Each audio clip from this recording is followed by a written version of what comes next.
एक मुलाकात ऐसी शख्सियतों के साथ जिन्होंने दिया है अपने जीवन को एक नया मुकाम।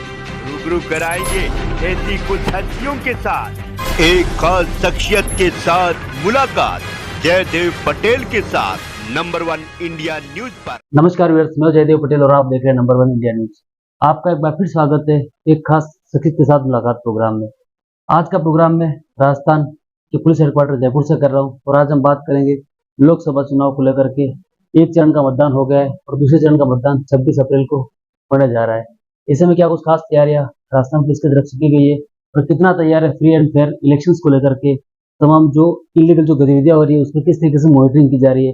इन्हीं तमाम मुद्दों पर बात करने के लिए हमारे साथ खास सम्मान है राजस्थान पुलिस के पुलिस महानिदेशक एडीजीपी कानूनी व्यवस्था विशाल बंसल। विशाल बंसल जी, आपका बहुत स्वागत है आज हमारे प्रोग्राम में। Thank you very much.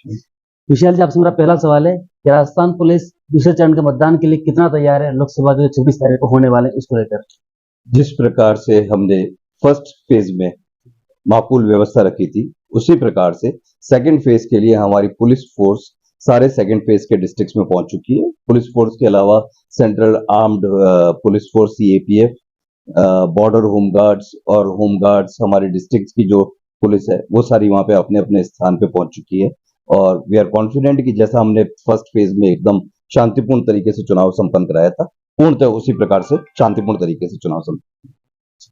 Vishal जी, कहने का सवाल ये खड़ा होता है यहाँ पर कि जैसे चुनाव की तारीख के करीब आती है तो इनलीगल लिकर हो गया, इनलीगल पैसा हो गया, अवैध तरीके से वितरण हो रहा है, उसको किस तरीके से आप लोग मॉनिटरिंग कर रहे हो, कैसे रोकथाम कर रहे हैं?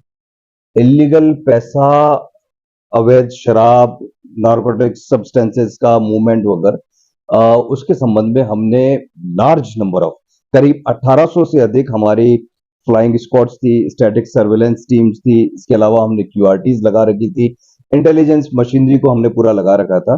और पूरे राजस्थान में इलीगल शराब, फ्रीबीज या कैश को रिकवर करने में राजस्थान नंबर 1 पोजीशन पे रहा है। हमने पूरे इंडिया के सभी स्टेट्स में राजस्थान नंबर 1 पोजीशन पे रहा है। हमारी टीम सबसे आगे रही। विशाल जी, राजस्थान कहीं ना कहीं एक इंटर स्टेट और इंटरनेशनल दोनों ही बॉर्डर के टच में रहता है। ऐसे में इलेक्शन फ्री एंड फेयर हो, किसी की कोई धांधली नहीं हो, इसको आप कैसे सुनिश्चित करेंगे? इंटर स्टेट बॉर्डर के लिए डीजीपी साहब, हमने और IGs, SPs, even SHO level तक बॉर्डर मीटिंग्स हम सब लोगों की हो गई थी।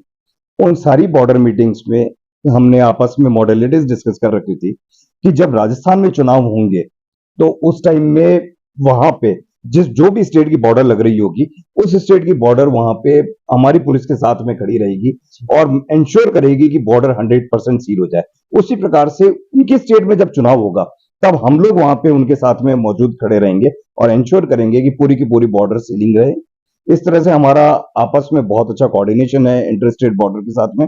और आपस में हमने क्रिमिनल्स की लिस्ट भी काफी हद तक एक्सचेंज करी है और बहुत सारे क्रिमिनल्स जो राजस्थान के क्रिमिनल्स हैं दूसरे स्टेट में रहते हैं या दूसरे स्टेट के क्रिमिनल्स जो राजस्थान में रहते हैं, आपस में एक दूसरे के क्रिमिनल्स को भी पकड़ के देने में राजस्थान पुलिस ने सफलता प्राप्त करी है। जी विशाल जी, अगर हम बात करते हैं मतदान के दिन की, तो ऐसे में बूथ लेवल पर किस तरीके का डिप्लॉयमेंट रहेगा, किस तरीके की सुविधा आप लोग कैसे मुहैया कराई जा रही है ताकि जो वोटर्स जो आएंगे उनको कोई मुसीबतों का सामना नहीं करना पड़े, कोई तकलीफ नहीं हो?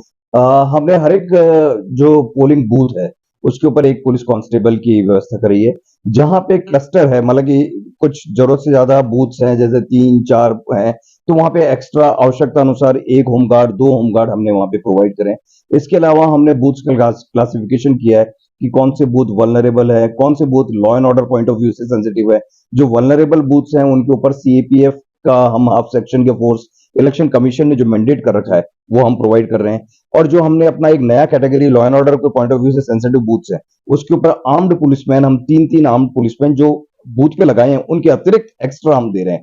तो इस प्रकार से एक फुल प्रूफ हमने अरेंजमेंट बूथ्स के ऊपर रख रखा है। जी विशाल जी, इस समय अगर हम बात करते हैं तो कहीं मॉडर्न कोड ऑफ कंडक्ट भी चल रहा है, जिसको हम कह सकते हैं कि आदर्श आचार संहिता, उसका कोई उल्लंघन नहीं हो और इलेक्शन जो फ्री एंड फेयर हो, उसको लेकर एक महत्वपूर्ण जिम्मेदारी होती है कानून व्यवस्था को लेकर, जिसकी महत्वपूर्ण जिम्मेदारी आपके पास भी है। तो आप कैसे इंश्योर करेंगे कानून व्यवस्था बनी रहेगी और जो धांधली नहीं होगी इसको लेकर के? कानून व्यवस्था बनी रहे, धांधली ना हो पाए, उसलिए हमने ये फोर्स का डिप्लॉयमेंट किया है। हमने बहुत ही वाइडर स्केल के ऊपर फोर्स का मूवमेंट कराया है कि फर्स्ट फेज में करीब 75,000 हमारे पुलिस पर्सनल को हमने लगाया था, और उसके अलावा हमारे पास में 175 कंपनी सीएपीएफ की थी। कुल मिला के 1 लाख से अधिक मैन हमने डिप्लॉय किए थे। सेकंड फेज में हमारे पुलिस के करीब 85,000 पुलिसकर्मी लगेंगे, और उसके अतिरिक्त सीएपीएफ, बॉर्डर होम गार्ड सभी प्रकार का पुलिस की फोर्स रहेगी। इन सब फोर्स के डिप्लॉयमेंट से, स्ट्रेटेजिक प्लानिंग से वी विल एंश्योर कि हम लोग एंश्योर करेंगे कि किसी प्रकार की कोई गड़बड़ ना हो पाए, और एकदम पूर्णतः शांतिपूर्ण तरीके से, एकदम स्वतंत्र तरीके से चुनाव आयोजित किए जाए।